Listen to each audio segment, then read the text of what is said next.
যার হাতে হিন্দুদের রক্ত লেগে আছে সেই মমতা ব্যানার্জির সঙ্গে কোনো মিটিংয়ে কোনো মিটিং সিটিং সৌজন্যের ব্যাপার নেই।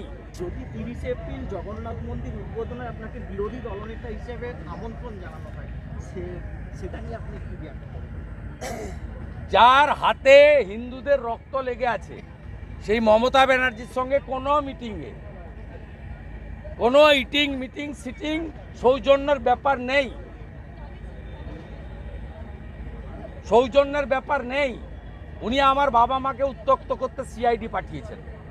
আমার বাড়িতে আক্রমণ হয়েছে একাধিকবার 21 সাল থেকে। প্রশ্নই নেই, মমতা ব্যানার্জির সঙ্গে কোনো প্রশ্নই নেই, কোনো সৌজন্যের কারণ নেই। ওটা মন্দির নয় দাদা, পরে আগে কোনো ব্যাপার নেই, ওটা মন্দির নয়, ওটা একটা सांस्कृतिक केंद्र। दादा, राज्य पुलिस ने मुर्शिदाबाद के पिता पुत्र हत्या का जो मास्टरमाइंड है उसको गिरफ्तार किया है। We want NIA. The state police is fully responsible for this kind of brutal killing. They are responsible. Entire Bengal want NIA should come and take up the case. सनातनी सम्मेलन जो होगा उसके बारे में कुछ कहेंगे? अक्षय तृतीया पालन होगा। यह काथी ये हिंदू के गौड़ है। यहाँ हिंदू समाज कम से कम 1 लाख हिंदू एक साथ मिलके सुबह अक्षय तृतीया पालन करने वाला है 13 को। ये हिंदू समावेश होगा।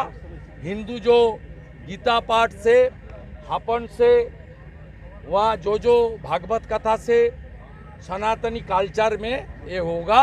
ये कोई पॉलिटिकल कार्यक्रम नहीं है, लेकिन हम लोग भारतीय संस्कृति और हिंदू सनातन संस्कृति को जिंदा रखने के लिए काम कर रहा है। बंगाल में हिंदू खतरे में है।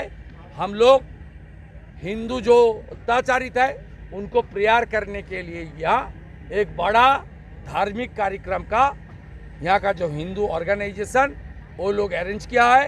हम लोग पूरा ताकत से सब लोग पार्टिसिपेट करने का आज सिद्धांत तो ले लिया है। परमिशन मिला है क्या पुलिस से? पुलिस से परमिशन मिला? पुलिस ने रिग्रेट किया है। हम लोग नहीं, जो ऑर्गेनाइजर है वो कोर्ट में गया है।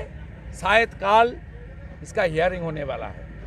हमारा धर्म पालन हमारे अधिकार है, ये बाबा साहेब ने कॉन्स्टिट्यूशन में दिया है, यही होगा। धर्म पालन करेंगे हम लोग, अक्षय तृतीया में करेगा। और चिन्मय कृष्ण प्रभु से लेकर हरगोविंद दास, चंदन दास और मुर्शिदाबाद मोथाबाड़ी सब हिंदू जो पीड़ित है उसको लिए हम हिंदू समाज वहाँ गीता रख के प्रेयर करूँगा। ममता ने कहा है कि कुछ लोग काथी में प्रोटेस्ट कर रहे हैं जो जगन्नाथ धाम को। हम लोग प्रोटेस्ट करने वाला नहीं है, हम लोग अपना धर्म पालन करूँगा। यहाँ से वहाँ 32 किलोमीटर दूरी है, कोई रिलेशन उसका साथ नहीं है। सबको मालूम है ममता बनर्जी हिंदू विरोधी है, सब लोग को 8 से 80 सबको मालूम है ममता हिंदू विरोधी है। না না, আমরা অনেককে ডেকেছি, কে আসবে জানি না। কি খোলা চিঠি? খোলা চিঠিটাতে বিজেপি, আরএসএস, বজরং দলকে আক্রমণ করেছে। উনি আবার এই চিঠিটার মধ্য দিয়ে প্রমাণ করেছেন উনি সিমি, পিএফআই, আনসারুল বাংলার একজন প্রোটেক্টর। উনি জামাতের লোক প্রমাণ করেছেন এই চিঠি দিয়ে। ওখানে একটাও জঙ্গি সংগঠনের নাম নেই, রাষ্ট্রবাদী সামাজিক সংগঠনের নাম আছে, হিন্দু সংগঠনের নাম আছে। আরএসএসের বিরুদ্ধে বলেছেন, বিজেপির বিরুদ্ধে বলেছেন, বজরং দলের বিরুদ্ধে বলেছেন। বলছি দাদা, আজকে দীঘা স্নানঘাটে একটি জগন্নাথ ভেসে এসছে, কি রহস্য মনে হচ্ছে? দীঘার একটি স্নানঘাটে জগন্নাথ আমি জানি না, এগুলো যারা আমাদের ধর্মীয় গবেষক তারা বলতে পারবেন। আমি ধর্মীয় গবেষক নই, আমি একজন সনাতনী। দাদা, দীঘাতে মুখ্যমন্ত্রী আসবেন, সেখানে হাজারো পুলিশি অ্যারেঞ্জমেন্ট থাকছে, কিন্তু কাঁথিতে লক্ষ মানুষের সনাতনীদের সম্মেলন হবে, সেখানে আমাদের লাগে না, আমরা লাগে না। এখানে তো আজকে 2000 কর্মী এসেছিল, পুলিশ লেগেছে নি, লাগে না। তৃণমূলের 25টা লোক থাকলে 75টা পুলিশ থাকে। মমতার 7000 পুলিশ লাগে, আর ভাইপোর 5500 পুলিশ লাগে। দাদা, একটা শেষ প্রশ্ন দাদা, দাদা দাদা ফিরহাদ হাকিম গুজরাটের দাঙ্গার সঙ্গে পশ্চিমবঙ্গের দাঙ্গার তুলনা করছে, বলছে যে এখানে ঘটনা ঘটেছে, বাড়ি জ্বালানো হয়েছে, কিন্তু দৃষ্টান্তমূলক শাস্তি হবে, সরকার হবে, অপরাধ হবে, কিন্তু গুজরাটে যে দাঙ্গা হয়েছে সেটার কেন কিছু হলো না? তিনি গুজরাটের দাঙ্গার সঙ্গে পশ্চিমবঙ্গের দাঙ্গা তুলনা উনি করছেন, সুপ্রিম যেটা কোর্টে কিছু যান। করে না। উনি সুপ্রিম কোর্টে যান। উনি যদি এতই গুজরাট দরদি হয়ে থাকেন সুপ্রিম কোর্টে যান।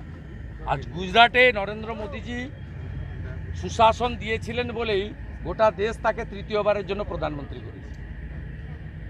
তৃতীয়বারের জন্য প্রধানমন্ত্রী করেছে। আপনাকে তো বলছি ফিরহাদ হাকিমকে, একটা হিন্দু বহুল কেন্দ্রে দাঁড়িয়ে লড়ুন না, বন্দরে গিয়ে লড়েন কেন? 75% মুসলমান আছে বলে। যেখানে 60% বেশি হিন্দু আছে এরকম কোনো একটা বিধানসভায় লড়ুন না। আপনি কত বড় সেকুলার হিন্দুরা আপনাকে বুঝিয়ে দেবে।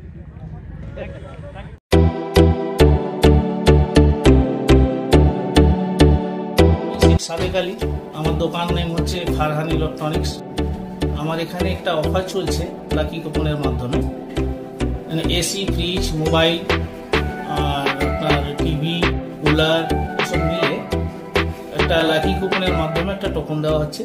সেটাই যা বেড়াচ্ছে কুপন সেটা দেওয়া হচ্ছে। তার মধ্যে লাকি যে কাস্টমার থাকবে ওনার জন্য 1 গ্রাম গোল্ড আছে, তার সাথে সাথে সাইকেল আছে, হ্যাঁ, মিক্সি ব্লেন্ডার আছে, আয়রন আছে, ইন্ডাকশান আছে, আপনার হেয়ার ড্রাই আছে, ফ্রাই প্যান আছে, এসব সব রকম মানে কুপনের মাধ্যমে আছে। অফারটা চলছে আমার এই ফেব্রুয়ারি থেকে 10 থেকে 20 ফেব্রুয়ারি, আবার মার্চ মাসে 10 থেকে 20, এপ্রিল মাসে 10 থেকে 20, 3 মাসে অফার রেখেছি টোটাল। ঠিক আছে, 3 মাসে 120 খানা গিফট টোটাল কাস্টমারের জন্য রেখেছি। আমার শপ হচ্ছে কসবা নারায়ণগড় থানা, পোস্ট অফিসের সামনে, ফারহান ইলেকট্রনিক্স। মোবাইল নম্বর হচ্ছে 9735696007। আমার বাজার ফারহান ইলেকট্রনিক্স থেকে আমি একটা এসি কিনেছিলাম, লাকি কুপন কিনেছিলাম আমি, সঙ্গে একটা গিফট দিয়েছে সাদেক ভাই। ভালো থেকো, কংগ্রাচুলেশন। ঠিক আছে, থ্যাংক ইউ।